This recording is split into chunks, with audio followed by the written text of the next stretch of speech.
With it being Christmas time and all, everybody wants to talk about Santa Claus, but we're going to talk about the anti-Claus. Let's get into it.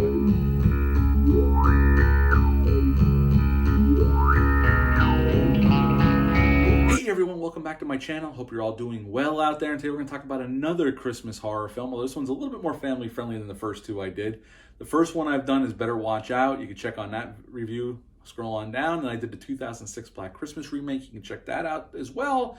And then the other day I uploaded a small little Black Christmas fan film that I shot in conjunction with my son, Troy. He helped me out with that. But before we get into today's conversation, like, comment, subscribe. Join me here. I would appreciate that. Hit the little notification bell. That way every time I upload a video, you'll know about it. You can join me here and see what the hell I'm doing over here.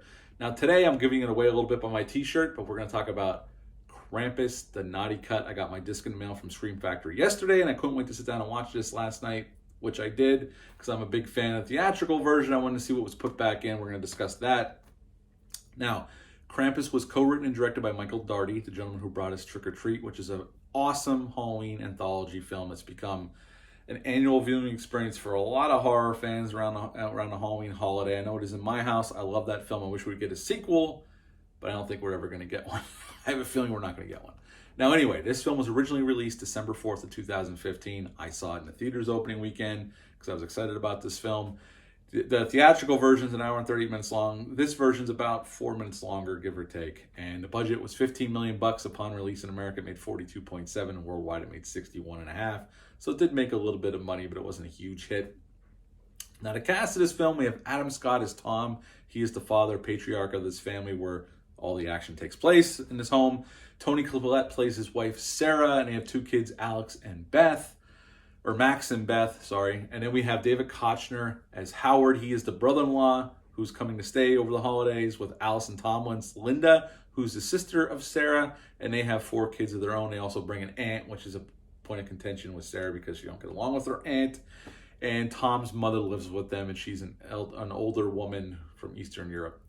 And she knows all about some of the stuff that's about to go down on this night. And this film opens up with a montage of people acting ridiculous on Black Friday. Now, Black Friday isn't what it used to be. A lot of people do their shopping online. Now, I've never really participated in Black Friday. I think I only ever went out once as an adult. And I said never do it again. I sit at home and order stuff online because F that shit. But it's not what it used to be. I know the crowds weren't that big this year. But people used to go berserk and beat each other up to save some bucks on some toys to buy their kids. And news crews would be strategically placed to catch the mayhem. You used to see it in the nightly news. Black Friday night, you'd see some of the footage of people acting ridiculous. And they show that in this film. Michael Daugherty sets that up. And then we meet our family, Tom, Sarah, and the kids.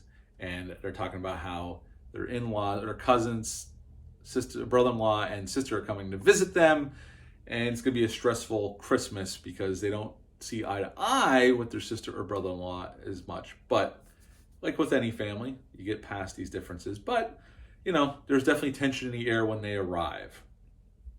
And Max's cousins make fun of him for writing a list to Santa or a letter to Santa. And they call him out right in front of everybody at dinner table. And he gets pissed. And he takes the letter, he goes up in his room, and he's crying. And he decides to say, I hate Christmas, I hate my family, I wish, he says all these things, and he throws the letter out the window. And that's where everything goes to shit. A blizzard moves in on their little Ohio town, and the temperature goes down to -20, and then things start going batshit crazy. And we're going to talk about it a little bit. But anyway, now, probably the main thing if you're a fan of this film, what's the differences between this cut and the theatrical cut or the other Blu-ray edition? I will say the transfer's way better, the sound design's way better, and this has a lot of special features on here that if you're a fan of this film, you're probably going to like. I've only gone through maybe 10% of the special features, but I already learned a few things that I wasn't aware of before. Like, they shot this whole film on a soundstage. Everything was shot in a soundstage. Not one shot was shot outside. The creature effects were mostly handled practically, although Weta in New Zealand, they shot this whole thing in New Zealand. Weta Effects handled the effects, and there's some computer-generated imagery, which, if you've seen this film, you know that.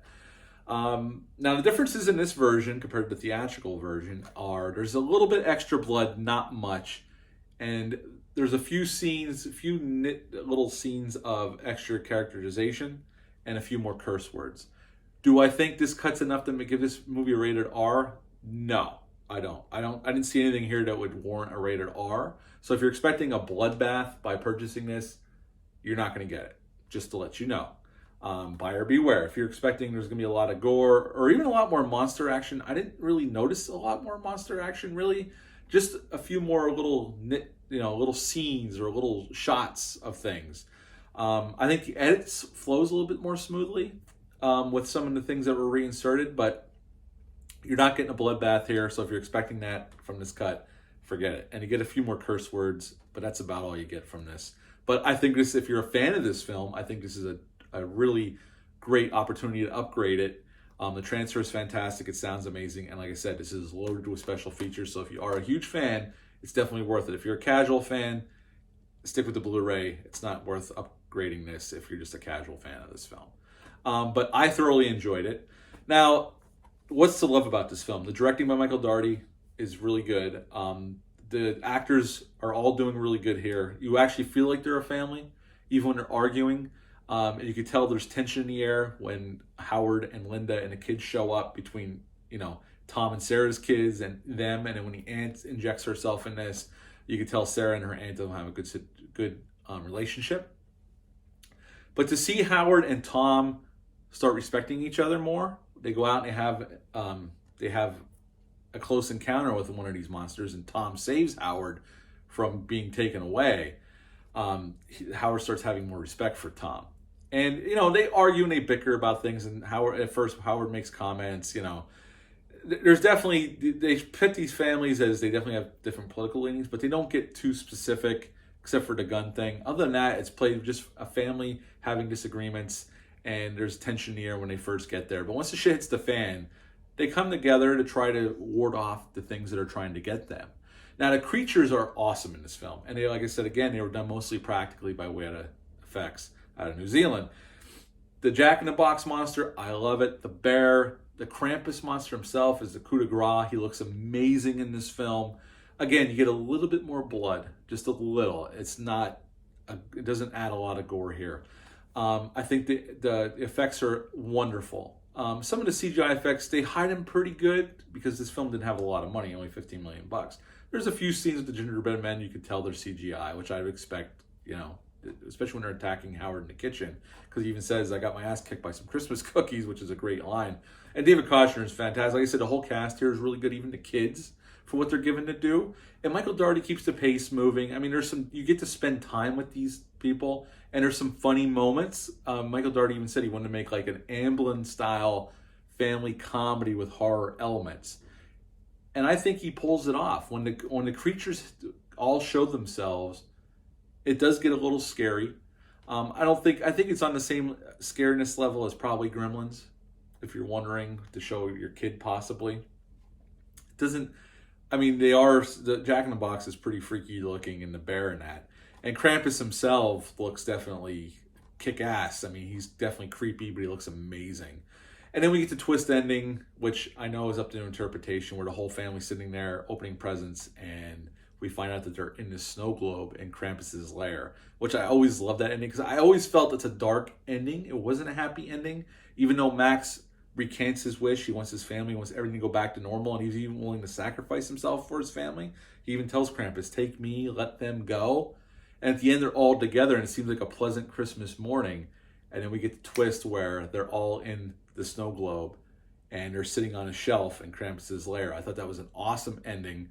And I think it was great that even though he injected humor into this film, and it's a little bit more family-friendly than PG-13 than most Christmas horror films, like the ones I did earlier, that there's still a dark ending, and he stuck to his guns and kept that ending. I'm surprised the studio let him, but I guess for $15 million, it was like, okay, we'll let him do it. So I got to give Michael Daugherty a lot of credit for sticking with a dark ending. Overall, I really like Krampus. I don't have really any negatives. I think there's a little bit in the house where it drags a tad before the action kicks. But watching it last night, I know at first I felt that way when I first saw the film. Last night it didn't bother me. It all flowed nicely. I still think it drags a tad when the family's bickering and back and forth, but I think that's important for characterization. So really, I don't have too many complaints. I don't want to get into it. I really enjoyed watching this again for the first time in a few years. And the extra bits, like I said, again, it doesn't turn it into a gore fest. It's just, I think it makes the edit go smoother. but there's nothing in here that I would rate it R. I don't think there's any R-rated material put back in. There's a few curse words. I don't think there's even an F-bomb put back in, maybe one. And there's a little bit of blood. So if you're expecting a gore bloodbath, you're not going to get it here. And if you're not a hardcore fan or don't really like this film, I wouldn't upgrade it. I don't think it's worth your time. But if you're a huge fan, this is definitely worth the upgrade. That's my opinion. I would give Krampus The Naughty Cut a 9 out of 10. I really enjoyed myself watching this again. The creature effects, everything works really well. I wish we'd even get a sequel to this. I think that would kick ass, but I don't think we're ever going to get it. So yes, 9 out of 10 for Krampus The Naughty Cut. What are your thoughts on this movie? Leave a comment down below. Let me know. Hit the thumbs up, hit the subscribe button, share this video. I would appreciate that. I'll be back coming up with Bad Santa. I'm going to do It's a Wonderful Life. I'm going to have an out-of-the-theater reaction for Spider-Man No Way Home. And maybe a few other little things before the Christmas holiday. But until then, bye.